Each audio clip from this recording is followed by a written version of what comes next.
Every who down in Who Newville liked the holidays a ton, but where to get great prices on gifts, they had no idea. None. They searched and they searched for great gifts under $25. Gifts for spouses and friends and even their toddlers. When suddenly one who shouted, Walmart has what you want, knowing they have Lego, Tree Hut, and no prices to flaunt. So they enjoy the holiday season as Who's often do. Cheering and shouting, Walmart has incredible gifts. Who knew? Find gifts they'll love under $25 at Walmart. There is no hood like parenthood. Hi, I'm Kanika Chadda Gupta. I'm a former CNN journalist, mom of 3, including twins, and host of That's Total Mom Sense, the podcast. Now, if I had $1 every time I heard, gee, you have your hands full. On my show, I interview change makers on their life lessons, legacy, and superpower of intuition, which I call our Mom Sense and Dad Sense. I've had the privilege of working with Mom 2.0, March of Dimes, and the White House, and have had some pretty amazing parents on my show. Hey, what's up? I'm Kelly Rowland. Hi, this is Chelsea Clinton. It's me, Bobby Brown. Can't wait to share my story. That's Total Mom Sense is a production of the Evergreen Podcast Network. Be sure to subscribe wherever you listen to podcasts and on YouTube so you never miss an episode. To join my tribe, visit that'stotalmomsense.com and follow me on Instagram at Kanika Chadda Gupta. Now let's dive into today's episode. SAMREEN ARSHAD immigrated from Pakistan to the U.S. when she was in college with just $500 in her pocket. And she soon realized that there was a white space in the beauty industry here and not enough South Asian representation. So she aimed to change that when she launched her very own brand called SAMREEN's Vanity. She went on to get married and she has a son and her family lives in the suburbs of Chicago. We're going to talk about her motherhood journey and what it's like being an entrepreneur. And I can't wait for her to share her raw insights with us. SAMREEN, welcome to That's Total Mom Sense. Thank you so much for having me. Of course. I love that we're doing this in person. It's very special and rare. It's so lovely. So, yeah, thanks for coming to New York. Thank you. Thank you. And I watched your interviews, and I was just so amazed by your interview with Bobby Brown. She's been such a huge inspiration for me. So to be here with you, it's such an honor. Thank you. Of course. We always have to pull up a seat at the table for our own. And we're going to have such an intimate chat today. Thank you. I'm excited. Yeah, so let's start with your childhood. I am just so curious. What was 6-year-old SAMREEN like? Oh my God. So 6-year-old SAMREEN was a total tomboy. I'm a third girl. And, it was one of those things like, the older people in the family were like, oh, it's not a boy. So I don't know. I just became a tomboy and that was it. There was no makeup. There was no bow ties. There was no dresses. It was just bicycles and pizza. Oh, that's the best. That's the best. And that's how it should be. I love when I see like skin knees on girls. Totally. And it's just like, yes, just get roughed up. You can see it right here. Yeah, same here. I know. They never come off, right? Pumice Stone. It's just great memories. Yes, I love it. Yeah. Exactly. Yeah. Are there any fond memories that you have of your childhood? Something that it was like, this really sticks out. I consider it a core memory. I just love how intimate our whole family was. I grew up with a lot of love and a big family. Like we're just like one of a typical South Asian family. Yeah. Tons of uncles, tons of cousins. And that time was so precious because today when we look back, nobody has time. We all are scattered all over the world, not even the country anymore. And it's just that those memories, I wish I could do the same for my child. Yes, right? 100%. I think we have to recreate that. And now it's harder for us because there is no village. There's no village. It's like we have our nuclear unit and oftentimes like a caregiver in the home, but then it's like we're the chachas and the masis and the... Truly. And I always tell people when people ask me, like, do you have help? And I say, it doesn't matter. You can have all the help in the world. You are the parent. Yeah. And the only person you can trust is another family member. Exactly. And we don't have anybody here. So obviously we figure it out. Like you and I said today, we're mothers. We'll always figure it out. Yeah. But it's not the same. It's not. It's true. Yeah. And what led you to want to pursue your higher education in the U.S.? So I'm the first of the 3 to go to college. Wow. And my sisters were married when they were 17. And it's beautiful. They're still beautifully married, extremely happy and prospering in their own fields. But my life was a little different. Mm-hmm. I didn't want that. My dad owned a textile company in the Middle East. And my goal was just to come to the U.S., get a business degree, and go back and join him. Okay. Yeah. Okay. And it was just this goal because I wanted to be the first college graduate at that time. My sisters did their thing after, but Yes. I just thought it was a goal that I had, and I was able to do that. I am so proud of you. Thank you. Wow. Mhm. And it's always so scary to be the first one treading down a path, you know? Yeah. But once you have, you know that you can set the stage for the generations to come. you know? Absolutely. It's Yes. like, I've got you. I've done this before. I know. And I did that for my niece and nephews. And Yep. it's such a different family now. We're a very holistic family, like very close to each other. But things have changed Yes. today for the better. Yes. For the better. Yes. Yeah. And so, growing up in Pakistan, and I used to go to India every year, I feel we were so exposed to our skin type, Yes. and our Yeah. skin tone. And that was something that was a void in the market here. Right. So did you just notice that staunch, disconnect where it's like, where's our billboards? There's nobody Mhm. black hair, dark brown eyes. Where's that? Very interesting. I'm going to tell you, if you grew up did you grow up in U.S.? No, so I was born in India, but my parents immigrated when I was 2. So I did grow up in the U.S. Yeah. Yeah. So growing up in Pakistan is very different. Yeah. Whatever complexion you think I have right now, I was this complexion and I was considered very dark. Oh, wow. I had the worst complex. Out of my sisters, I was the darkest. Okay. And everyone would come to my mom and say, "Oh, what happened to your little one?" Yeah. And then I Like used Kali to Yogi. use, and I was a big user of Fair and Lovely, Yes. which I openly accept it, and I openly say it is the worst thing we can do Totally. for our skin, for our mental health, all of the above. So that's how I grew up. But there was this very distinct memory I have till today. We had a supermarket in Karachi. It's called Agha Market or whatever. One of those elite Yeah, ones yeah. where all the imported stuff is. Yeah. So I still remember I was standing there in the cosmetic aisle. I mean, there are aisles or just whatever Yeah. sections you have. Sections, yeah. And I remember all the photography, the marketing, the advertisements were all these very white Caucasian girls. Yeah. Not even American. I think they were European. Right. Right? Blonde hair. Blonde hair. Viking super- looking. Oh my God. And I remember standing there and looking. I'm like, how are they planning to sell products here with this kind of marketing? Right. And I think I was around 18 years old at that time. Okay. And that memory has been stuck with me forever. There was no goal of cosmetics and being a founder or nothing. I just remember making that connection. I'm like, this is so stupid. Yes, totally. Yeah. And that was it. Yeah. No, read the room, know your Yeah. audience, and they just I didn't these know what it brands didn't takes to do it right. Yeah. I just knew this is stupid. I'm like, Yes. why are they selling this? Exactly. And I think that's comes back to colonialism and just how beauty standards, so many cultures and communities around the world hold that as it's the blonde hair, blue eyed is the ideal. And it's really not. And now you have to be black hair, brown eyes, Yes. and pale skin. Right. And, Right. And not until I came to the U.S., truly, I learned to appreciate my skin tone. Because when I went to college, people were like, you're beautiful. Yes. Never heard that in my life, ever. Wow. And I used to be like, oh my God, I'm so tan. They're like, you have the most beautiful olive skin. Yeah. And I think within 6 months to a year, I'm like, I am beautiful. Yes, you are. I was like, I would tan. I didn't care about being out in the sun. Yeah. It was really liberating. Oh, that's amazing. Yeah. And then what planted the seed for you to start SAMREEN's Vanity? So I don't want to go too in depth because it's a long story, but when after college, I joined automotive. I was in General Motors. Mm-hmm. Then I met my lovely husband online, and he was working. He's a surgeon, so he had just started in Buffalo, New York. Okay. Now, if you're familiar living in New York about Buffalo, Buffalo is a small city. It's very non-diverse. And even if there is diversity, it's in such pockets, they stay in their corner. It's like old, rich families, not a lot of industry there. Right. So I was like, no problem. I lived there for 9 years after I moved there. But in the second year of my marriage, I got pregnant and I had my son in 2014. And little did I know, I ended up being that one of the many, many common cases of severe postpartum depression, which as a woman, you probably know what it does.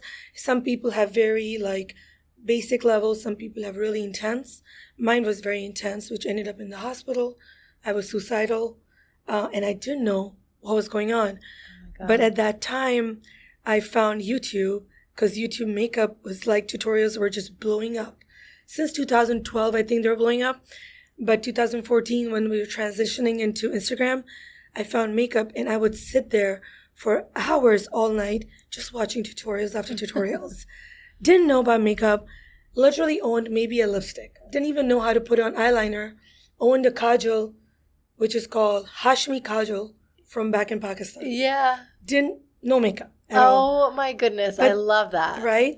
And that's what I always tell people, because people think like I'm here today because I was always into it. Yeah. I'm telling you now, I'm 29, 30 years old. Yes. So this is not too like far back. Yeah. So I just love the transformation on makeup. And I remember sitting there, Kanika, and thinking, this is so amazing, because it would just take me in this world out of my dark space. And I was like, this is so amazing because she looks so beautiful, but I feel so amazing watching her do this. Right. This like transformation. The art of transformation did so much more for my soul than it did for the outer appearance. And that's when I say makeup saved my life. And that is when my journey with makeup started. Wow. Yeah. Wow. I want to double click on, your bout with postpartum depression and just being a mother and actually kind of like traversing into that role. Yeah. That's a journey in itself. The pregnancy, the childbirth, and then it's like one fine day, as soon as the baby's out, you're this new role for life. Yeah. And so it's like the weight of the world. Yes. I don't know. There's no other way to describe it.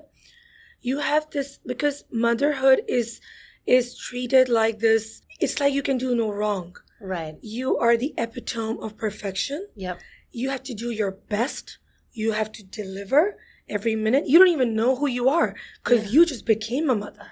Right. Really? Right? You're learning on job every day. Yeah. Like, I mean, I wish it wasn't treated as lightly as it is.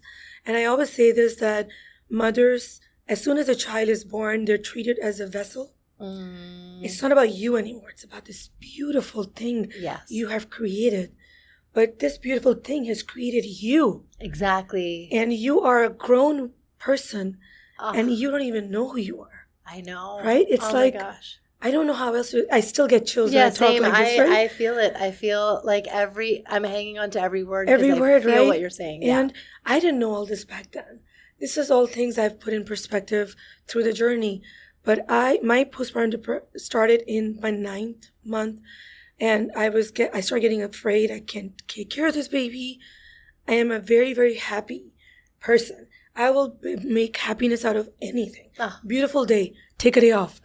Happiness. Like, live it up. Yeah. And that time, I was this person that I didn't know who I was. And then I was a mother.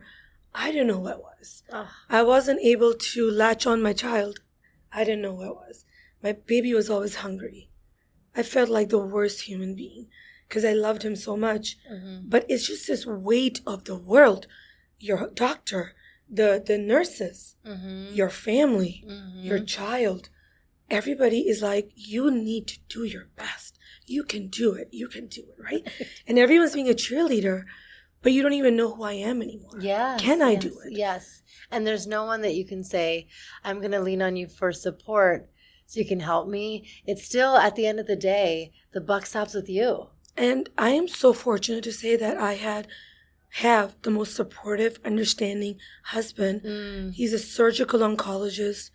Even he was not able to understand. Like, he knew his postpartum. Right. But he wasn't able to help me. Yeah. Other than us trying to get in with a psychiatrist, which had months of wait time.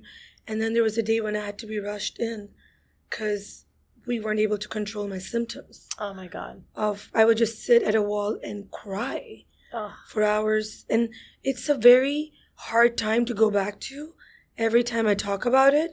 But I get stronger every time I go back because I feel there's so much I need to do, because I came out of it with my resilience and almost like facing death in the face. And I need to talk about it. This is my purpose now. Exactly. You know? Exactly. And I'm glad that you're doing it on the show where we're helping so many moms, prospective moms, navigate this, that like if you are in it, you can read the signs well in advance. Ask for help. Mm-hmm. How did you actually go about it? Because I think there is, I don't know, there's like a shame or a confusion, like who do you tell first? And then when do you know that it's like, okay, this is clinical, I need to get doctors involved? So it's not taboo. It is extremely taboo till today. Yeah. And not just in the South Asian community. I've seen it in many different communities because now that I go and I speak and I hear other people's stories, it's pretty similar, you know? Sometimes, we see the Western society, the progressive one. Mm-hmm. There is a non-progressive Western society that we have no idea about, where men don't take care of you, your families don't treat you well, you are this woman who's not treating your kid well, all of the above. I am so close to my sisters. We confide in each other for everything. I couldn't tell them. Oh my gosh. My family found out about my depression when I started talking about it on social media, maybe like 3-4 years ago. After the fact. They didn't know. I couldn't tell. It wasn't because I was ashamed. I didn't know I'm supposed to talk about it. Because I just thought this is the happiest time of my life. I have this beautiful child, a boy in the South Asian community. Yes. I'm the queen. Right, yeah. Eldest son. I can do no wrong. Check, right? Everything was great. Married to a surgeon. Yes, yeah. My life was like set. You're totally textbook set. Perfect. Yeah. And how dare I feel the way I'm feeling? Right. Yeah. Anyone would say, why? Would anyone listen What's to the me? need? No. Anytime I would tell anybody, not my husband, about what I was feeling, like just a little bit to test the waters, what do you have to be afraid of? What are you sad about? You have everything going for you. You are in America, married to a surgeon. You have a boy. You live in this beautiful home. Yeah. Why do you want to work? Yeah. Take care of the family. Like, even being so progressive and coming from a, socially progressive family, I wouldn't say we were very westernized, right? But we're still progressive. Yeah. And how do you make me feel comfortable to come out and tell you how I'm feeling? So if I went through that, I don't know what these women, and I don't know what their circumstances are, where they can feel the comfort to come out and talk. It's out of your control. There's nothing you can do to make yourself feel better. Right. It took a very long time, and I think I was very lucky to have few of my very, very close girlfriends who, some of them did not believe in mental health because they never went through it. And some of them one is a psychiatrist and one is a psychologist. Shout out to my girl, SAMREEN. She has been my guiding light. She said, you need help. You need to see a psychiatrist. And she was the one who found me a psychiatrist to go in and meet. And that's where my journey with mental health started. Wow. I am so glad that you did that. I'm so glad you did that. There are times where things go awry. Yeah. I'll share from my perspective. I had a friend who was going through something similar, and same thing. I said, I think you should see a psychiatrist. She was living abroad, and she was so adamant that she was like, things are fine. I don't need to, whatever. And it actually created a rift in the friendship, which I was like, oh my goodness. Like, sometimes your friends or your, sisters know you better than you know yourself, and they just are looking out. And so I think if you're in this rut, the onus is on you to receive. Yeah. Receive sometimes. Or just like, I'm shocked in today's day and time. I have close friends and friends who I've been watching just the highs and lows. Yeah. The things or relationship problems where you need therapy. Yeah, it's like, just get counseling. Everybody does it. Everyone needs therapy. Yeah. A 10-year-old kid needs therapy. Yeah. An 80-year-old person needs therapy for something or the other. Right. But I feel like we need that help. That was a public service announcement. Yes, exactly. I'm with you. But high five on that. High five on that, yes. We need to broadcast normalize it. And I'm telling you, after that, rift in relationships. Your spouse. Yeah. like, forget about friends, your spouse, your siblings. After I went open with my medication, which was within 6 months, I was screaming it. I was like, I felt like a different person. I can't tell you guys, it took me 3 years. And even then, I remember when I started off with anxiety medication. Okay. And then later I went on depression medication. And I'm on both till today. Okay. And I have no plans on getting off of it. Okay. But what I say is that when I got on it, Kanika, I can tell you, I literally was sitting one day and saying, I feel myself. Like I physically feel me. Yes. I physically feel Samreen. And there's no way I can describe it to you. But I knew who I was. Yeah. I knew what I was feeling. I was able to verbalize it. I just knew who I was. Yeah. It's like you're outside your body. Outside my body. And you could see what's transpiring and say, like, she's back. And I still get so teary-eyed when I think about that, because that made me realize how many of us are out there who don't even feel themselves. Exactly. Who don't know why you're feeling the way you're feeling, and it's justified. It's not justified, whatever it is. We're in this world, we have this life, and it's such a blessing. Exactly. I'm going to turn 40 in a few weeks. Oh, wow. And I'm so excited for you. It's the best decade. I'm so excited for me. Yeah. Right? But until I was 31, I didn't even know who I was. Because I had depression. I had a very tough childhood for many reasons. And I didn't know who I was. And to be 30 years old and say, today I know who I am. Yes. And it gets better and better. Oh my gosh. Right? I wish this upon everyone. Exactly. Yeah. Exactly. I know in my experience, so I had twins, boy-girl twins, and then my younger son. So fulfilling. Yeah, I know. That was the best surprise ever. I do have to say, I was like, oh my God, once you have it, you get awesome. Yeah. And then I got pregnant with my third one. Yeah.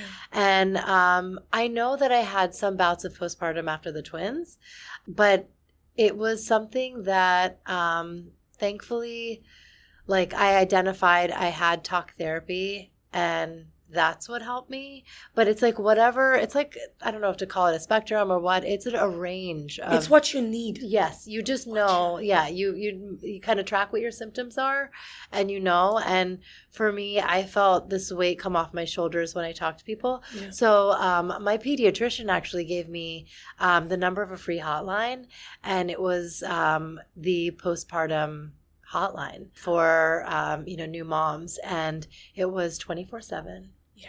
And I talked to this really nice British woman named Pat, and after like the first 2 times I called her, I was like, what are your shift hours? Because I want to always just get you. Then I have to repeat the whole story to the next person, you know. And I was like, I wasn't leaving the house. This is pre-COVID times, 2017, 2018.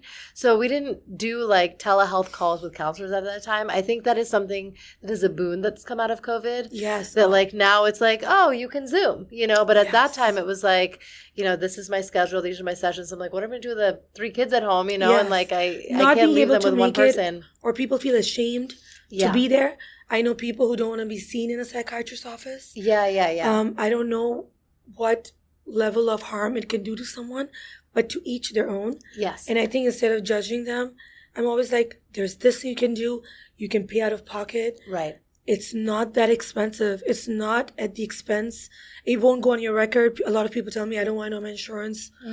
Okay, sure. So many things, right? Yes. I'm like, there's a way for it. Exactly. But I feel that when people see women like us who are sitting here talking about the journey we've had to get where we are, I just hope it gives, even if there's one woman or one family member who takes anything away from it, like, you know, we can't treat her like this. Right. Or we have to push her to get help. Or we have to push them to seek guidance. It's a win. Yes. It's a life you're saving, you know? Exactly. Yeah. Exactly. You mentioned how, you know, your company saved your life, I think along with Ayan and your entire community who we need you here. What was that moment like where you're like, okay, now I've found a purpose now that Samreen's back? So I didn't know my purpose. What I found was through the YouTube videos, I started enjoying makeup. And then I think 6 months in, I was buying everything. They were, like following the tutorials that people do today. This I'm talking 10 years ago. Okay. 2014. So I would go buy the products, and then I was like, oh, this is how you do it? Because I was amazed by the girls who did really good makeup. Uh-huh. And I just didn't know. And I would buy it, and then I started following the tutorials. I started teaching myself. And then I made a small studio in my house. Okay. Absolutely loved it. Then I got a camera. Then I started teaching myself how to record videos. Ooh. But then I was like, my makeup doesn't look great. Okay. And then I was like, if you like makeup at that time, all I could relate to was be a makeup artist. Yeah. You like makeup. I wanted to be surrounded by makeup. Well, what do? Makeup artist. So we lived in Buffalo, New York. So I was like, I'm going to enroll into Toronto School of Makeup and Art and learn how to do proper makeup and become a makeup artist. Okay. So I used to leave. It was a 4-month course. And Ayana at that time was like 7 months or something. Aww. And I remember I talked to my mom and my sister, and they said, well, if there's any time to do it, it'll be this time right now. He won't remember. Yes. So go do it. Yes. New mom, have severely depressed, but I don't know, makeup gave me the courage to leave every Monday morning at 4 a.m. to go to Toronto and work, Monday morning to Friday evening, get in the car, drive back during rush hour. Each way was 3 hours. Oh my goodness. Yeah. And wow, that takes a lot of dedication. And I did it for 4 months. My goodness. Right? Oh my God. Even the border control started recognizing me. Yeah, it's like, hey, here for my class. And then I remember sometimes they'd be like, this girl does this. Yeah, this is a big car. They're like, who pays for the car? Like, they would ask me them dumb questions like that. Right? And they're like, does your makeup job give you that much money? Yeah. Like, I still had to answer border control every single time. Oh my goodness. I crossed over. But the only thing that kept me going was I was getting this beautiful submersive training that I wanted. It was making me be this person I didn't know who I was. Yeah. And I used to be able to come home and do 3 bad time routines. So Friday, Saturday, Sunday were my bad time routines. Yeah. What I live for the rest of the week. No. So it's just those things, you do it, and I did it. Yes. Yes. And I just wanted to know how to match foundation. I still remember my goal of going to this 4-month course was, will I be able to match foundation on people's skin tone? Oh my God, tell me. Right? I can't wait to do this makeup tutorial with you. Right. But that was my goal. Like, that's how little my goal was to start. Right. From there, Instagram happened, became an influencer. From there, it was just about getting free makeup. I was like, I just want free makeup. Yeah. Goal. I'll try everything. Goal number 2, free makeup. Started working with Urban Decay, Laura Mercier, Charlotte Tilbury. Okay, what's next? I get free makeup. I do tutorials. What else am I doing now? Yeah. Right? So I think once I made it, went to these PR events, flew to LA all the time, thought I made it. Right. You're like a little tadpole in an ocean. Nobody knows you. Nobody cares. Yeah. Who are you? And then it wasn't until I was rejected by a major retailer 7 times for a floor sales job position, which I was trying to get so I can free makeup again. Mm-hmm. I was like, work at this store. Mm-hmm. And because I lived in Buffalo and I didn't have many options, applied 7 times in a year and a half, never got a interview. Used to go in because I'm a little delusional. Yeah, okay. That's a good thing. I will say I'm a person a little delusional because I'm really good. Yeah. What's the issue? Oh, yeah, exactly. When I wasn't good. Meet me. Wasn't good. I knew I had to go. Yeah. I knew I had to go and do it. Yeah. So I wasn't delusional in my craft. Right. I was delusional. This brown immigrant SAMREEN deserves a chance to be in this retail store in Buffalo, New York, showcase, like selling makeup. Yeah. I wanted the discount. It wasn't until the 7th time when I was like, okay. It took me 7 times to really realize it's not the situation, it's me who's not being invited to the table. And I remember exactly where I was standing in the store. And I said to myself, you know what? They're not inviting me to this. I'm going to make my own cosmetic line. And they're going to want to carry it one day. I mean, how delusional do you have to be? I think it's so important to dream big. But I say this. Oh my goodness. I'd say this very. You should be able to laugh at your dreams at one point and then freaking do it. I always say this blissfully ignorant. Yes. That's what I was. And where did I do? I wasn't angry. Yeah. I was just upset. Yeah. You know? Yeah. Don't know anybody in the industry, just a makeup artist, a little influencer. Mm-hmm. I went home in my basement. That's where I used to hide out. And I Googled how to make makeup in America. Okay. Wow. This was it. Yeah. And this Oh, was my goodness. 2018, Mm-hmm. like somewhere in summer, 2018. Wow. Yeah. And then tell us about the formulations and, how this is eco-friendly. After a year of trial and error, shipping things from China, shipping things from Miami, I didn't know what a white label is. Mm-hmm. When it's like you just go and put your name on it. I didn't know what it takes to work with a lab. In my head, I'm paying them. Yeah. They'll work with They'll me. just do it. Yeah. I knew the best makeup is made in Europe. Mm-hmm. So I just and now this is 2019. In 2020 is when the pandemic happened. Yep. Right? My husband and I had put in all my life savings into this. Like we had, I think roughly we had $60,000. Mm-hmm. It was our retirement funds, our savings, everything we had, whatever my husband was making, we were putting 50% in this. And of course, like paying mortgage and Right. child support and all that stuff. Mm-hmm. And no lab would want to work with me because they were like, who are you? These, and I was hitting the heavy hitters, just so you know. Yeah, yeah. I knew like You have if that I had to chutzpah. do it, I had to do it right. Yes. Otherwise, it's useless. Yes. Because my brand is going to be devalued as an immigrant. I'm a Pakistani mom. I'm not some cool chick in LA. Right. Like, I knew what I was up against. Mm-hmm. So my product had to be fantastic. Yes. So I would cold call these labs every day, emails after emails. I used to email. I had a day set. I sent an email on Monday, followed up on Wednesday, and then again followed up on Monday, followed up on Wednesday. Okay. Did That's it for how months. to do it. I think the beauty is always in the follow-up. Resilience. Yes. Yeah. People just tend to forget there's a fall off and then nothing actually gets off the ground.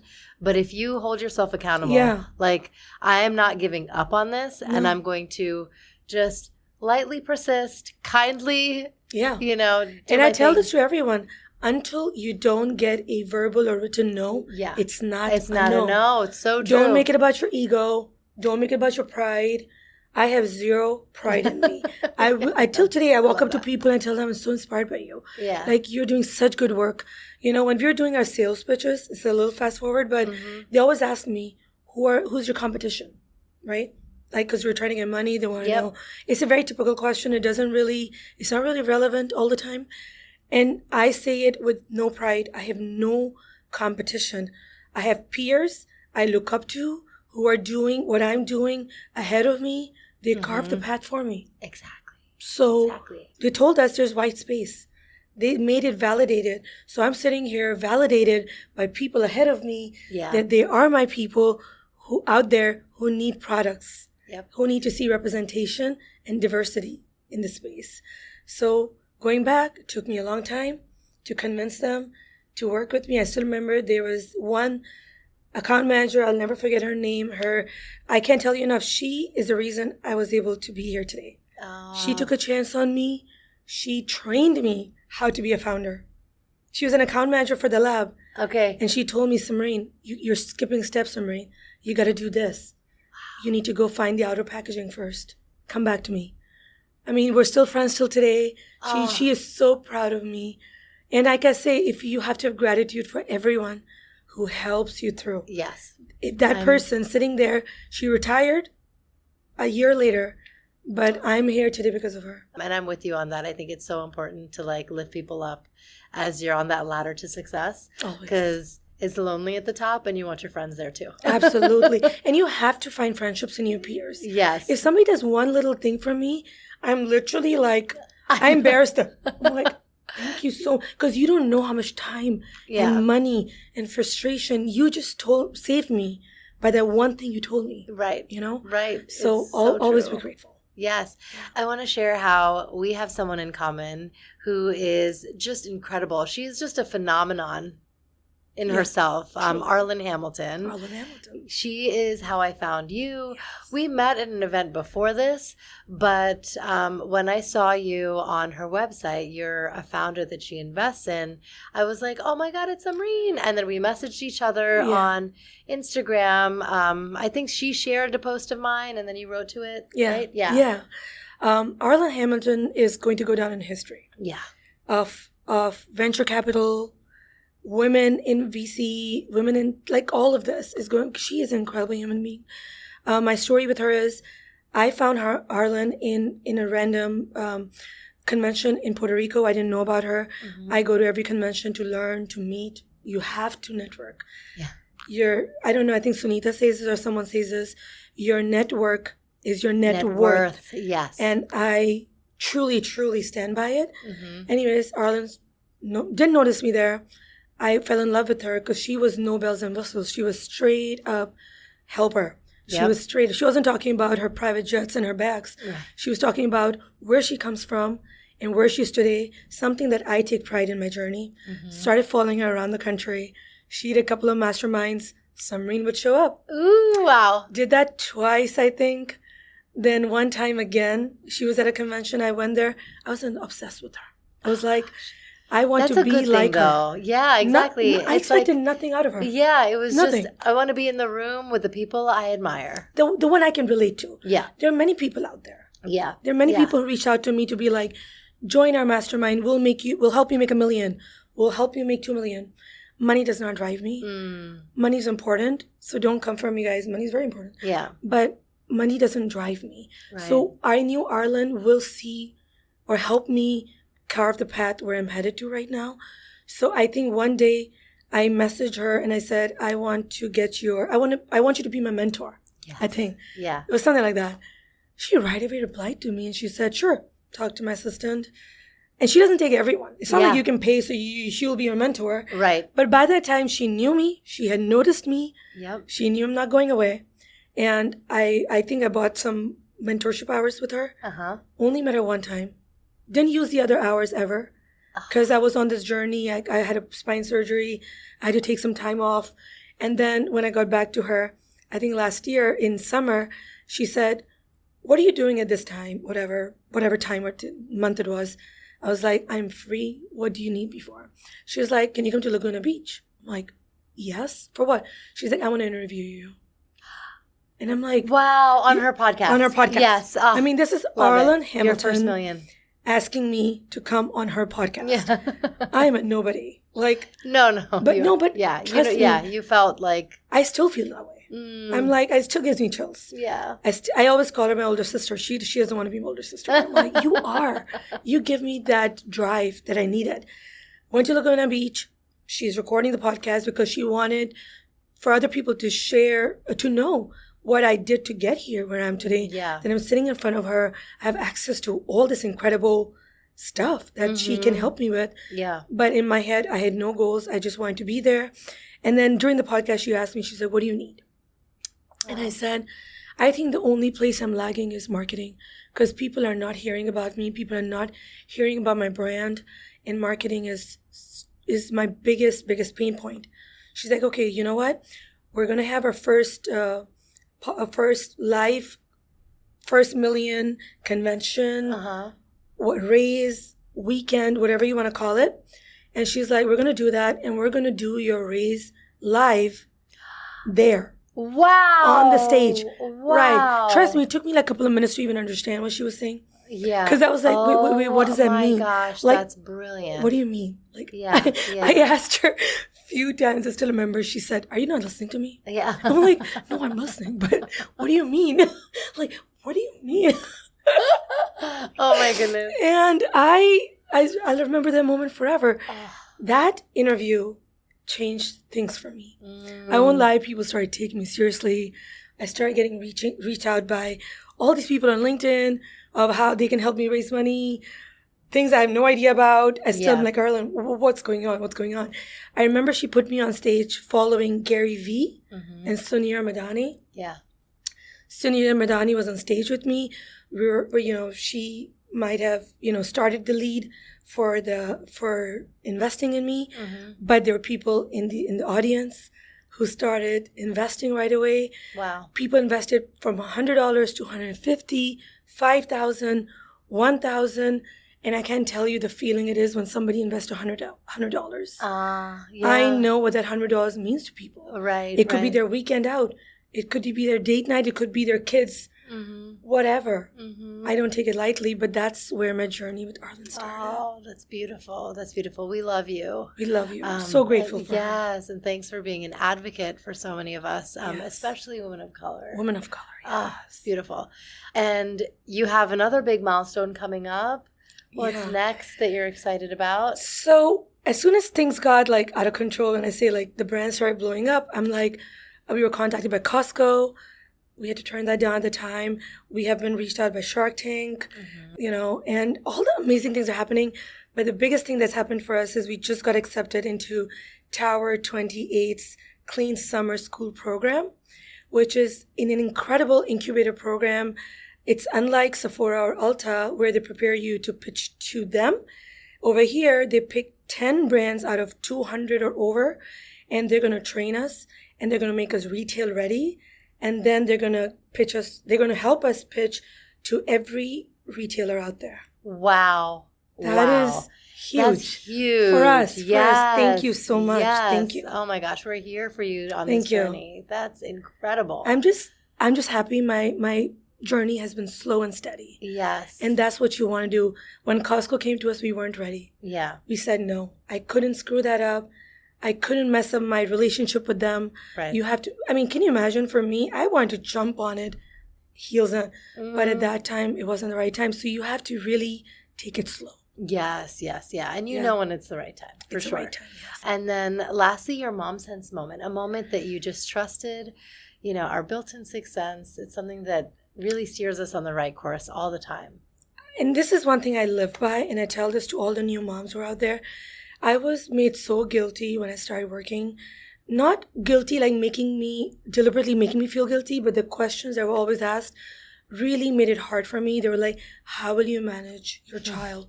Your child needs you. Your child needs your time. He needs your time. He needs your time. And I know that. And I was a stay-home mom for a year when I battled the depression. Even when I went to Canada, I came back, I stayed home. And I learned that it's not about the quantity of time.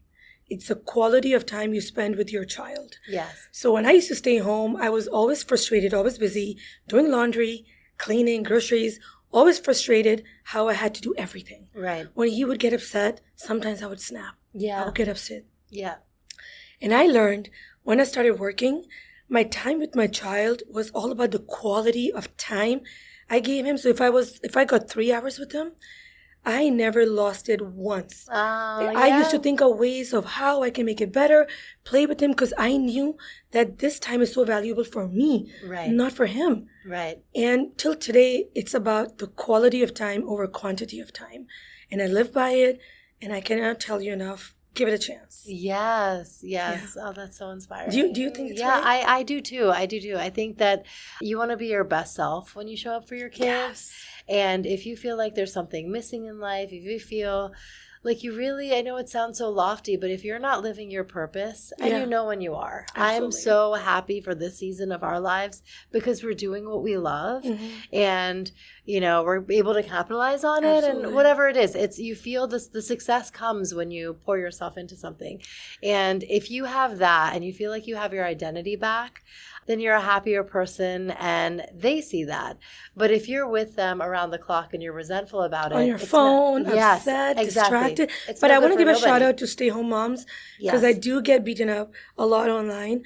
I want to say that I stayed home, and I can safely say staying home is way harder for women. Yeah. So when you do it and you find your purpose in it and you are happy, I applaud you for it because it's so hard. So commendable. I genuinely 100%. So commendable. Yeah. I'm with you. Absolutely. Yeah. Last, advice or tips that you want to share with the audience today? It's never too late to start. And you read those things online where Vera Wong started at, 40, 50, and Bill Gates started when. SAMREEN started at 31. And it's going to be 40. And SAMREEN's vanity is just getting started. So I always say this, if you have the determination, I did it, you can do it. It's amazing. Thank you, Samreen. Thank you for having me. Thank you. Oh my gosh, it's the best. Thank you so much. This was Thank wonderful. you. Now we're getting a one-on-one tutorial with Samreen with her very own collection, Samreen's Vanity. I am so excited because I feel like all the shades are going to be like, check, check, check. I think my biggest purpose was to make the best kajal out there and the best nude lipstick, because it's a struggle for every woman of color. Yes, because totally. that is so hard. Or even the perfect red. Yeah, The totally, red. yes. So the first product that we launched was this eyeliner. I want you to try it out. Okay. One end is the eyeliner, and then the other end is a spoolie like this. Ooh. So I'll show you. To We smudge. just do the liner here, and then I'm wearing it right now, and then I just kind of buff it out a little bit. Ooh. So you can be as dark or light as you want to be. Okay. So here you go. If you Ooh, want to check it out. I'm And so the best excited. part is it goes on the waterline. Beautiful. If you I wanna love try it. that on. Yeah, that's how I 'Cause wear that's the it. purpose. Like I think most of my people will complain like Yeah, it just bleeds. It bleeds. Yeah, it Raccoon smudges eyes, right whatever. under. Yeah. And I am not a makeup aficionado, so if I can use it properly, that means How it's working. smoothly it just Okay, glided so on. this is how I look. 1 versus 1. I feel so. No, you really did great. Like it's perfect. Myself. Because I feel like when I do the bottom line, it kind of brings something to the face. Even if I can't do much, Totally. that's where it is. And then I buff this out. Yeah. Buff this out. I don't know if I'm doing this right. But No, you did yeah. perfect. Okay, awesome. The waterline, yeah. But yeah, I mean, I love, look at that. just gorgeous. This is like, it looks beautiful So pretty. on you. It feels finished. Yeah, it feels finished. And you can Yeah. go on your top waterline. Yeah. That is also great. The other bestseller of ours is our dual-ended lipsticks. It's our dual-ended lipstick that got us on QVC. Okay. So we have the lipstick at one end and a complementary color lip liner on the other end. Ooh. So you so see- smart. And you that's don't have what to I'm buy wearing two right now separate. too. Yeah. So lip liner Mm-hmm. and then your nude lipstick. Oh wow. You can do one or the other first, whichever Okay. you prefer. Okay. Whatever your way of doing I'm going to lipstick do it is. opposite. Absolutely. No. Exactly. You do the way you do it. Ooh. Oh my God, so creamy. And I love that it's a pencil. I'm like, if I'm on the go, it's so easy for me to apply because once it's on, I'm like just gliding onto my lips. Yes. And I love matte. I do. It's satin finish. Yeah. So, with gloss, I feel like my hair is sticking on and this and that. Mhm. With this, it's not matte. It's not like sheen. Yeah, right it's in the middle. right in the middle. And it has wonderful nourishing oils that's really good for your lips. I have stopped having chapped lips since it started. Oh my gosh, amazing. Oh. I feel so pretty. my mic was away, so I don't know what happened there. Yeah. But yeah, so we have 4 colors with that, and now we're going to be launching more. But I wanted to come up with the 4 essentials: nude, perfect pink, perfect red, perfect wine color. Oh, wow. Yeah. And those are the ones And that the last we is look our for. blush. Blush, yay. This is a blush.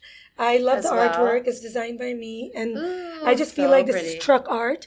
This is how the transportation in Pakistan and a lot of parts of South Asia are decorated. Mm-hmm. So that's where the inspiration is. And I only came up with 2 of the perfect colors. Yeah. I mean, These are the ones we alternate between. I don't think you ever. need anything more than that. And then a bronzer is like a touch, but we're bronze already. Yeah, we're already bronze. And Yeah. even with the bronze, sometimes it kind of makes it dull. Yes. You want to have that vibrancy. Yes. So right now I'm wearing Desi Dreams. Uh-huh. And this is Saffron Glow. Oh. It gives you the most nice, like, just rich color on your Yes. cheeks. Oh, so pretty. Okay, can I try this one Absolutely. on? Thank Go you. ahead. Thank you. Oh, this is so nice. And it's I just have one tip yes, to please. give. Please. So yeah, how I do don't know you if I'm doing my apples. No, of my you look thing. beautiful. I just say, like, the right way to put on blushes, you tap in, and then you start on the top of your cheek in. Ah. So I'm not even looking, but I'm going this way.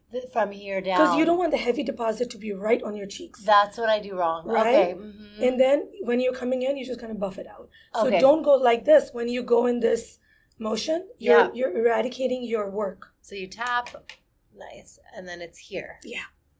And you can do the pressing motion too. Yeah, like Okay. very light-handed, press it in, out, press it. Look how beautiful that looks. Yeah. Oh yeah, it's so pretty. You see? It's And then so whatever is pretty. left on the brush, it comes in, so it's not like boom. And Right. if you want extra, you can always go extra. Yeah. I'm always scared of over-depositing blush. Yeah, I Right? know. Yes, because Yeah. then it's like, okay. And this clown also face. makes your face look lifted. Right. So it's not like in the middle and droopy, it's like lifted. Lifted, yes. And Yeah. you don't need the bronzer. You know, Yeah. you can if you want to, but you don't Yeah. need it. And I'm all about essentials, having minimal, Minimal, what works. less waste. I think we Mm-hmm. talk so much about fast fashion. Yeah. The waste in makeup is real. Buy the product you will use. Yes. Again and again. Again. Oh my gosh. Thank you. This is This is so so great. fun. Thank Yay, you for having me. Thank you This so is much. so great. Thanks for listening to today's episode. I hope you got some great takeaways from our conversation. Join my community by logging on to thatstotalmomsense.com. If you haven't already, please subscribe to That's Total Mom Sense, the podcast, wherever you listen, and be sure to rate and review. On socials, my handle is @Kanika Chadda Gupta on Instagram, Threads, TikTok, and X. You can also find me on LinkedIn. My episode videos are on YouTube and YouTube podcasts with highlights on YouTube Shorts. Write to me at thatstotalmomsense@gmail.com. My team and I read all your pitches and feedback and are so glad to be in touch. Remember, always trust your mom sense and dad sense. Stay strong, super parents. See you soon.